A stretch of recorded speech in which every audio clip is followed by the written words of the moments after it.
Hello, October Panic Attack YouTube community. This is Dante, and I wanted to tell you guys about another mom and pop homegrown haunt that's 20 bucks. This is one that we've never been to before in its present form.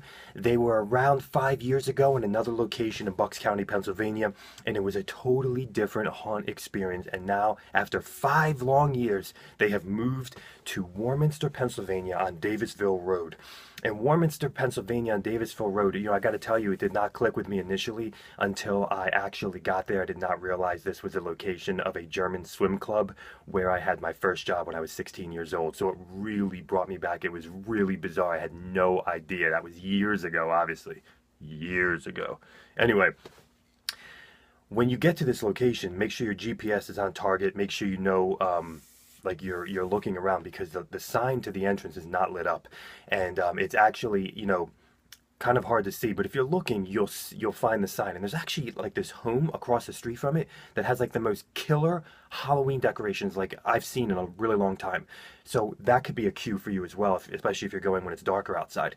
And when you drive into this place, it's like this place was made for a haunted attraction to be there, because it's this long straight drive with these tall trees in the right and left hand sides of you. And I remember taking this drive when I was 16 years old for my job, but that was in daylight, it was in the summertime. But we're doing this, and it's at nighttime, and it's really, really dark, and it just kind of really sets the atmosphere. It's a really, really great drive in, and you got to drive slow, obviously. But when you get in there, and it's a double lane road, even though it looks like it shouldn't be a double lane road, you know what I'm saying? It's just weird like that. But when you get in there, you're going to drive in, and I always recommend playing some scary music in your car while you're driving to these things, of course.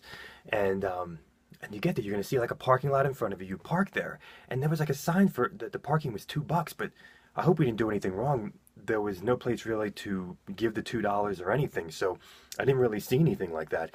So we didn't pay anything for the parking. And the parking, after you park your car, you kind of need to look around. It can be a little bit confusing, so you really got to pay attention, but it's really, really awesome, because it's like kind of like you're kind of in the dark, you're kind of in the woods, but there's these like random buildings around you, and you walk around, you look for the ticket booth.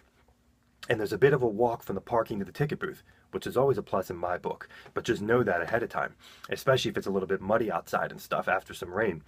And you get to the ticket booth, and you know right off the bat, man, this is like a mom and pop homegrown haunt, And it was awesome, awesome, just kind of that mom and pop vibe.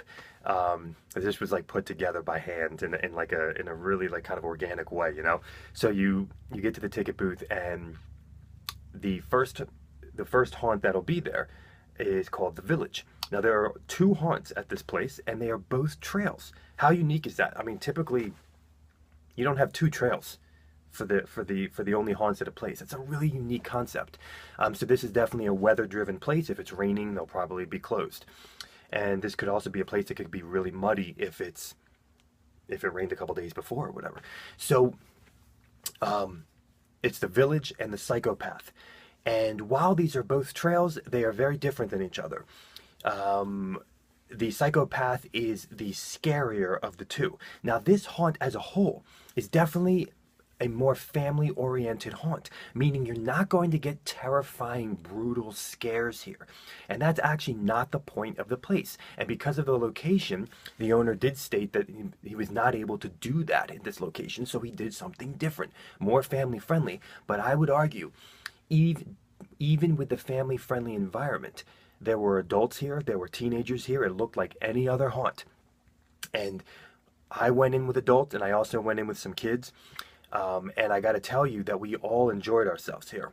While this is not terrifying, while this is not brutal, while this is not, with adult themes and like shocking adult themes, which most of the haunt out there are. So this is kind of refreshing to have something different like this. This place still has something for adults, which is, it is weird. It is weird. It is Halloween atmosphere to the utmost. And it has really, really disturbing dark humor, predominantly in The Village. So I suggest you start with The Village because it's closest to the ticket area. And it's 20 bucks for both. So you want to do the combo because individually it'll be more money than 20 if you know.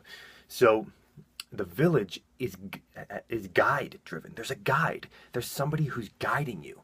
And it's actually a village of tiny real homes. These are the tiniest real homes I've ever seen, and why are they all there? This is bizarre. This is story driven, it's very theatrical, it's very interactive with the crowd, as interactive as you want it to be. So make sure it's interactive.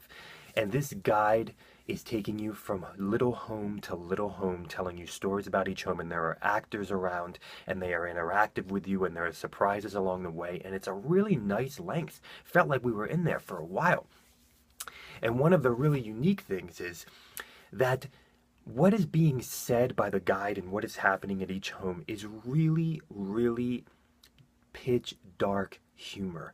It's like the stuff that the normal non-Halloween, non-horror person would never laugh at. I mean, this is really, really disturbing humor, and we loved it. And kids loved it too.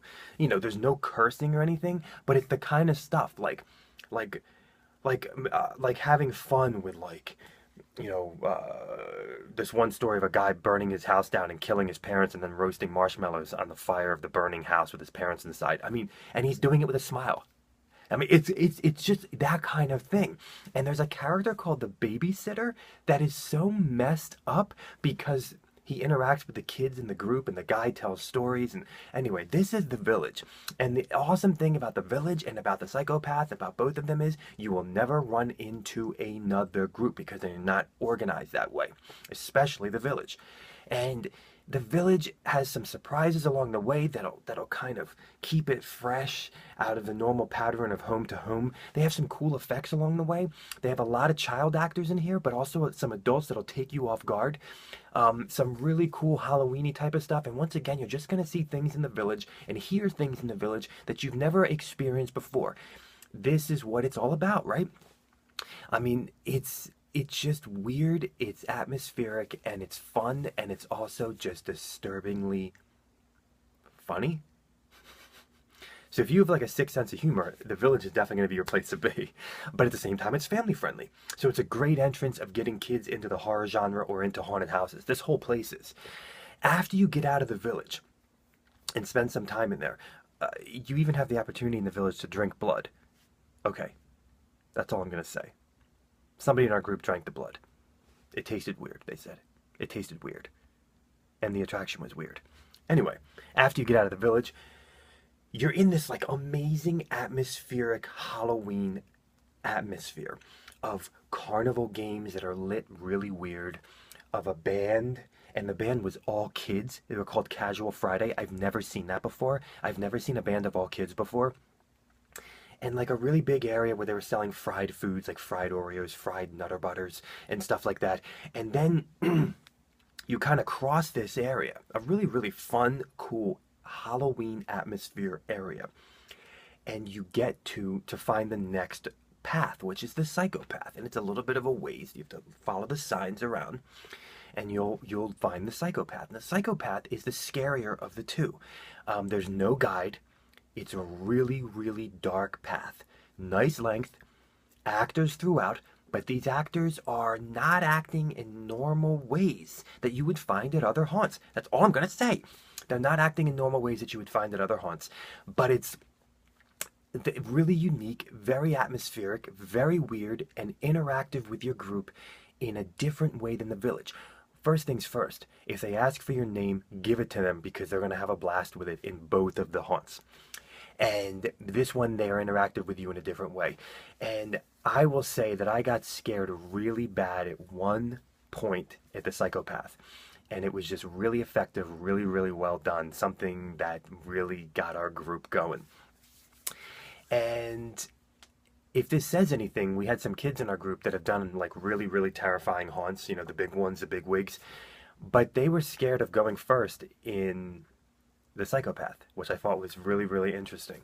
And so that tells you something about the atmosphere of the place.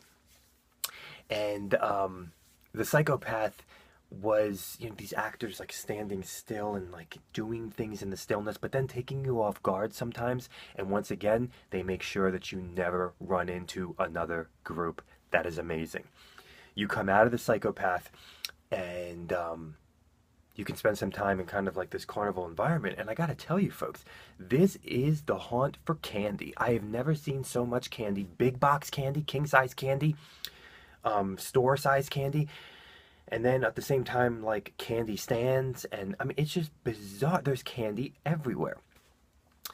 This is a place that 5 years ago was in another location, and I heard that next year they're going to be expanding and doing a hayride possibly, and going into another location as well. So the Festival of Fears is a place that is not going to be stagnant. They are not going to be dead. They're not going to stay with the same situation. They're constantly going to be evolving and changing from year to year. And if you catch sight of the owner, he is a man in a skeleton face makeup holding a voodoo stick, and he's walking around with a black top hat, and his name is Doc Fright. Folks, this is Festival of Fears.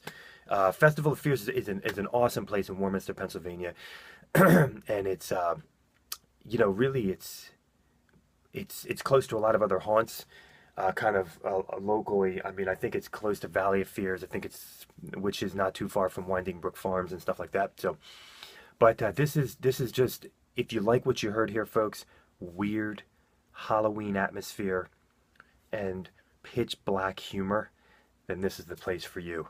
It's different and it's unique, and it's a change, and it's mom and pop, and it's only $20, and you can spend, you know, an hour here, an hour and a half here, and they get a variety of people there, so you might want to get there early. They do get some lines, and the lines looked like they were getting pretty substantial, which is good for them. I'm happy for them.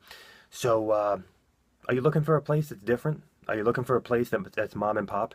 Are you looking for a place that has awesome Halloween atmosphere? Are you looking for a place where you're going to get a different kind of actor interaction and a different kind of setup and a different kind of thing going on? It feels like they're from an alien planet, like they learned about haunts from like another world or something. It's really weird. This is Festival of Fears in Warminster, Pennsylvania, and we had a great time. FestivalOfFears.com. October Panic Attack signing out. It was an awesome, awesome time. If it sounds cool to you, then go check it out, folks. They are open for the remainder of October, and you can check out their website, which is pretty self-explanatory. And they had an ad on MTV, I believe, this year during the MTV Music Awards, I think, in September. So they've been definitely doing some marketing. And guys, I hope you enjoy your season.